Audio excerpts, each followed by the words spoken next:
What if Bob Avakian became president of the United States? Have you ever wondered what would happen if the United States elected a revolutionary socialist to the highest office of the land? In this thought experiment, we'll explore one of the most intriguing and polarizing what-if political scenarios. What if Bob Avakian, the founder of the Revolutionary Communist Party USA, became president of the United States? Avakian is no stranger to controversy. His ideas aim to dismantle capitalism entirely, replacing it with a radically reimagined socialist state. But what would this look like in practice? How would the political structure of the US respond to this monumental shift? Let's dive in. To understand what his presidency might entail, we must first explore who Bob Avakian is and what he stands for. Avakian is a prominent revolutionary thinker and political activist who founded the Revolutionary Communist Party USA in 1975. Over decades, he has crafted a detailed critique of capitalism, labeling it as the root cause of systemic inequality, racial oppression, and the exploitation of working-class people. His solution? A complete rejection of capitalism, coupled with the implementation of a socialist system designed to redistribute wealth and power. Avakian's body of work includes significant texts, speeches, and proposals outlining a revolutionary society. His controversial stances include abolishing the electoral and capitalist systems, institutionalized racism, and the economic domination of the few over the many. He posits that capitalism cannot be fixed or reformed, but must be overthrown entirely. But how could such an ideology gain traction in a country so deeply rooted in democratic capitalism? For Avakian to become president, a seismic cultural and political shift would need to occur. This isn't a scenario where his revolutionary party simply gains traction overnight.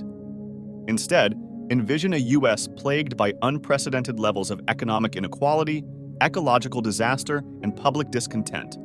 Conditions so dire that mainstream political solutions are no longer seen as tenable. In such an environment, a figure like Avakian could rally disenfranchised populations, progressive movements, and young activists calling for radical systemic change.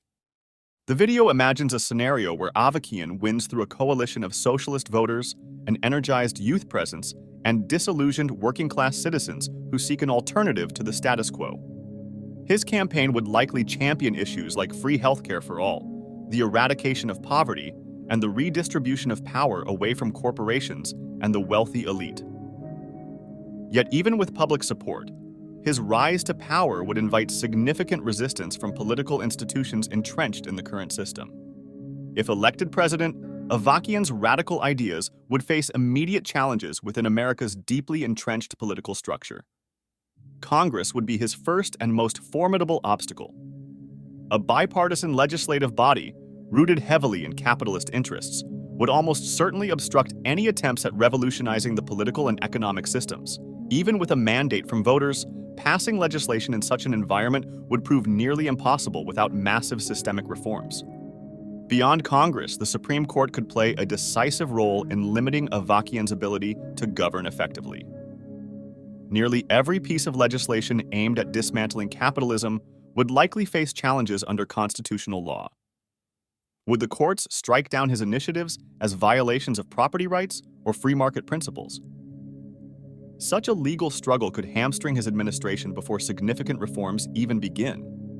Additionally, Avakian's presidency would likely test the limits of the American military-industrial complex.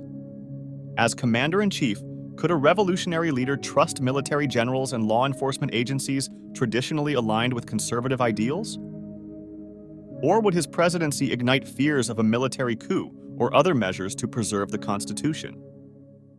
The prospect of governing under such hostile conditions raises profound questions about the limits of political power in the US. While the systemic obstacles are daunting, it is worth imagining what domestic policies would define Avakian's presidency. At his core, Avakian advocates for dismantling the capitalist economy. His administration would likely prioritize nationalizing major industries like healthcare, education, and energy. Such reforms would aim to redistribute wealth and eliminate private profit motives. In addressing systemic inequalities, Avakian's policies would tackle racial and gender disparities head-on. His presidency could focus on reparations for historically oppressed communities, along with policies designed to close wealth gaps, ensure equitable housing, and provide universal education. Moreover, Avakian envisions a participatory democracy as part of his political overhaul. This could include creating mechanisms for direct public input into policymaking and reducing the influence of career politicians. While transformative in theory, these policies would face fierce resistance not only from wealthy elites, but also from segments of the population conditioned to view socialism as inherently threatening. Avakian's presidency would undoubtedly reshape America's position in the global arena. As one of the fiercest critics of U.S. imperialism, Avakian has long advocated for dismantling the country's expansive system of foreign military bases and curtailing its role as a global enforcer of capitalism. Under his leadership, the U.S. might disengage from its long-standing role as a dominant geopolitical force. How would this withdrawal impact America's alliances with nations like NATO members, or its tense relationships with rivals like China and Russia? Economic policies would also face international scrutiny. Could a nation as influential as the U.S. transition to socialism without triggering global economic instability? Would capitalist nations attempt to isolate or economically sabotage such a presidency? The ripple effects of Avakian's policies would likely redefine globalization and international trade. Whether these changes would inspire solidarity or alienation globally remains an open question. What would be the likely outcomes of a Bob Avakian presidency? The answers depend heavily on both public opinion and the ability of the system to withstand or adapt to radical change. It's possible that Avakian's presidency could inspire a mass movement of energized citizens who fully embrace his vision for revolutionizing American society. Such unity could lead to structural reforms that reduce inequality and provide stability for historically disadvantaged communities. However, the backlash to these changes could just as easily spiral into chaos. Congressional gridlocks, lawsuits, protests from conservative enclaves, and even violent resistance are all possible. Economically, the transition to socialism would disrupt industries, markets, and businesses, prompting fears of skyrocketing unemployment and economic destabilization. If handled poorly, this could result in a weakened, fractured nation rather than a unified revolutionary state. Finally, there's the question of societal organization. Could Avakian effectively govern a country as vast, diverse, and ideologically divided as the United States? Revolutionary socialism requires broad societal buy-in to succeed, yet deep political polarization may render such consent unreachable. While a Bob Avakian presidency might seem far-fetched, history has shown us that radical transformations are not without precedent. Revolutionary leaders like Fidel Castro, Vladimir Lenin, and Hugo Chavez came to power in moments of crisis, reshaping their societies in ways that fundamentally challenged global norms. However, such movements often come at great human and economic cost. The aversion to socialism in the U.S. has roots in the Cold War and subsequent decades of anti-communist propaganda. How much does this history constrain the possibility of an administration like Avakian's? Could shifts in public opinion, particularly among younger generations, allow revolutionary ideas to gain traction over time?